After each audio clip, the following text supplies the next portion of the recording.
Bienvenidos a No era tan obvio, un podcast pensado para cuestionarnos aquello que damos por sentado. Un espacio para mirar de cerca lo cotidiano. ¿Alguna vez te preguntaste qué se siente al vincularnos? Bueno, en esta temporada vamos a conectar con eso. No existe vínculo sin desajustes, sin error o sin desacuerdo. Y si crees que el vínculo perfecto existe, mejor quédate a escuchar. Te invito a relajarte, a aprender y repensar tu forma de vincularte. Porque al final lo obvio no lo era tanto.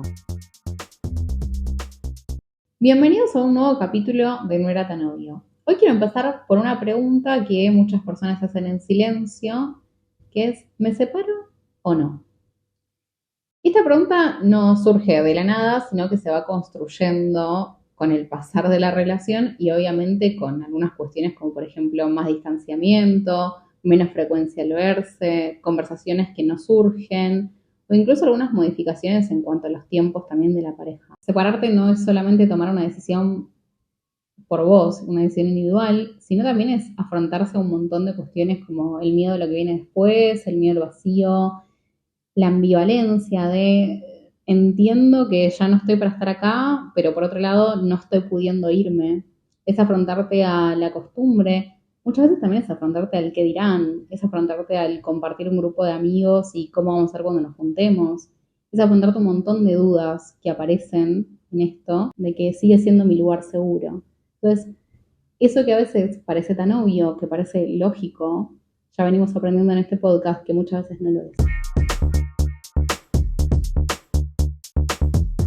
Ahora, hablemos de la ambivalencia. Bueno, la ambivalencia es esa sensación de querer estar, de a veces no querer estar, o de entender que algo no está bien, pero no poder soltar. Y es una emoción que aparece mucho más frecuentemente de lo que nosotros imaginamos, pensamos. Y que hay algo también importante, que es que esto nos aparece porque separarse no es algo lógico. O sea, no es algo que simplemente razonándolo lo puedo sortear. Al contrario, aparecen emociones, aparecen recuerdos, la costumbre y por sobre todo aparecen preguntas, ¿no? ¿Será que me estoy apurando? ¿Y si después me arrepiento? ¿Ya lo intenté todo? ¿Agoté mis recursos? Entonces, lo que planteamos es que a veces ya no hay ese enamoramiento del principio, pero sí hay un vínculo de apego. Y tener que romper ese vínculo de apego, por supuesto que duele.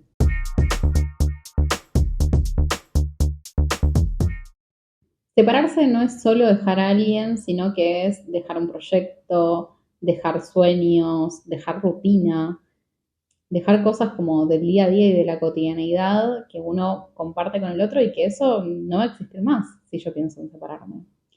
Aparece mucho el miedo, aparece mucho esta sensación de vértigo frente al vacío de qué es lo que va a pasar.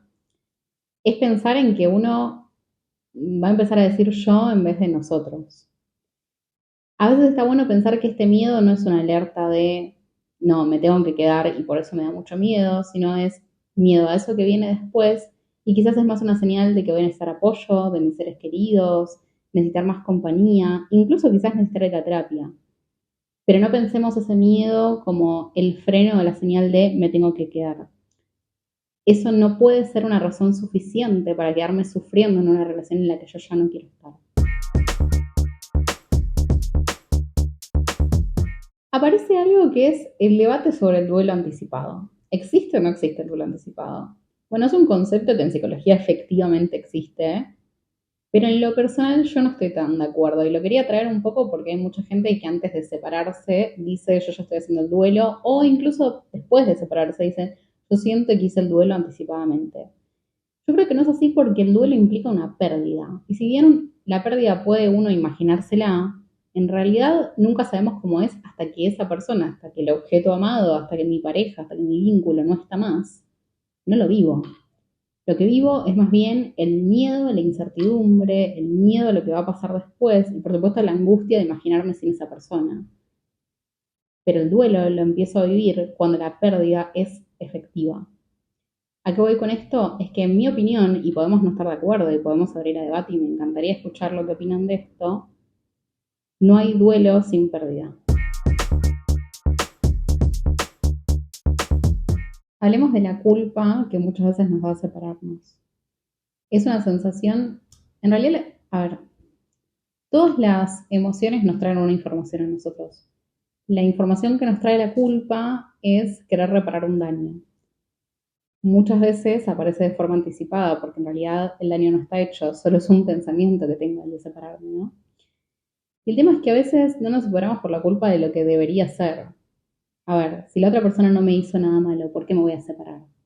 Si no me está lastimando, ¿por qué me voy a separar? O culpa incluso de dañar a alguien que quiero, porque uno se separa de gente que quiere, ¿no? Como no siempre hay una cuestión de un hecho en concreto que pasa y por eso me quiero separar. Y el gran problema aparece cuando yo no encuentro para dónde ir y el otro no me hizo nada. Entonces, ¿qué hago? Me da culpa dejarlo, me da culpa lastimar a la otra persona. El tema es que cuando esto aparece de forma disfuncional, muchas veces lo que pasa es que esa culpa de lastimar al otro se termina transformando en lastimarlo en serio, ¿no? Porque me sigo quedando en un lugar en el que no quiero estar, en el que estoy incómodo, incómoda, en el que el tiempo de calidad deja de ser de calidad. Lo trato mal a veces y sin intención, simplemente porque siento cierto rechazo, ¿no? Entonces, está bueno identificar cuando esto no es muy funcional, porque además, no solamente lastimo al otro, sino que, sumado a eso, me estoy traicionando a mí misma, a mí mismo, porque no estoy pudiendo respetar lo que yo de verdad siento. Y entonces a veces lo que pasa es esta cuestión de me da culpa porque en realidad fue una relación súper linda, no tuvimos grandes conflictos, fue amorosa, viajamos, construimos, compartimos con familia. Todo eso no veo nada feo, pero quizás puede ser el simple hecho de que hoy esa relación ya no tenga más sentido para mí. Y eso es importante de escuchar. Ahora, ¿qué hacemos con todo esto? ¿No? Venimos hablando de lo que nos pasa, de lo que sentimos, de lo que pensamos. ¿Y con todo eso qué hago? Bueno, por empezar, decirte que tomar la decisión de separarte no es para nada sencillo, no es fácil, tampoco es fácil aceptar que me quiero separar, por eso hablamos tanto de la ambivalencia y demás. Entonces, por un lado, no tomar decisiones de forma impulsiva es importante, ¿no? ¿Y cómo hago para no tomar decisiones de forma impulsiva? Hablándolo. Digo, sacándolo adentro mío, dejando de estar sola con la angustia, con el dolor, con los pensamientos, porque cuando lo empiezo a hablar, por un lado empiezo a aceptar qué es lo que me pasa y la aceptación es como el camino inicial. Y además de eso, lo puedo compartir con otros. Digo, ya no estoy sola o solo con eso, por lo tanto, hay otro que me puede ayudar, ¿no? Es difícil a veces pedir ayuda en estos temas, pero también, así como es difícil, es importante. Entonces, a veces no lo puedo hablar con esa persona, digo, con mi vínculo, porque no me animo, porque pienso que si lo digo me voy a terminar separando, o lo que sea que se me pase por la cabeza. Entonces, ¿con quién lo hablo? Háblalo con personas que sean cercanas a vos, que tengan tu confianza. Amigos, familia, tu psicólogo, tu psicóloga, quien sea, o incluso algún conocido que sepas que no te va a juzgar y con quien vos te sentís cómodo o cómoda hablando de eso. Entonces, también podés pedir qué es lo que necesitas frente a eso, porque quizás vos no necesitas ni que nadie se ponga en tu lugar, ni que nadie te diga qué hacer, ni que nadie tome la decisión por vos, sino más bien necesitas que te escuchen, ¿no? Un abrazo, sentirte acompañada y que nadie te esté diciendo qué hacer, porque obviamente la ambivalencia existe. Entonces, poder pedir eso es muy importante porque es la primera herramienta frente a qué hago con todo esto. Y esto va a hacer que la decisión sea mucho más sencilla, más pensada y más procesada. ¿Esto quiere decir que cuando vaya a tomar la decisión estoy segura o seguro de lo que estoy diciendo? No.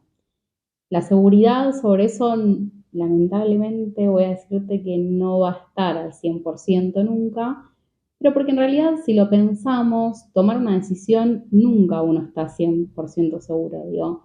Cuando tomo una decisión, elijo una cosa por sobre otra. Lo importante cuando decido algo y que me puede ayudar a sentir más seguridad frente a eso es poner el foco en lo que estoy eligiendo y no poner el foco en eso que estoy perdiendo. Si me quedo pensando en lo que pierdo, probablemente sufra mucho más. Ahora, por algo también elijo lo que elijo. Y probablemente es porque en el lugar en el que estoy ya no estoy cómoda, ya no estoy cómoda. Y no vale la pena quedarme en un lugar en el que no encuentro sentido. Por lo tanto, reconfortate en la idea de esto que estoy eligiendo para mí es mejor por esto, por esto, por esto y por esto. Date las razones que necesites, pero el punto está ahí. Con todo esto que charlamos, un poco lo que te quiero transmitir es que separarse no es una señal de fracaso. Al contrario, querer separarte es una forma también de cuidarte a vos y de cuidar a la otra persona que probablemente aprecias y querés. Es ponerte a vos como prioridad, pero también es poner al otro como prioridad. Porque estar en una relación en la que ya no estás cómodo, cómoda, en la que ya no sentís lo mismo, en la que ya no querés compartir más, no es saludable para ninguna de las dos partes. Entonces, separarte nunca va a ser un fracaso, sino es elegir una cosa diferente. Mejor, peor, uno lo experimenta después. El punto es que a veces parece que separarse es una cuestión de lógica, de pensarlo y decidirlo de esa manera, pero en realidad eso que parece tan obvio muchas veces no lo es. Gracias por elegirnos y por acompañarnos. Te esperamos en un próximo capítulo de No era tan obvio.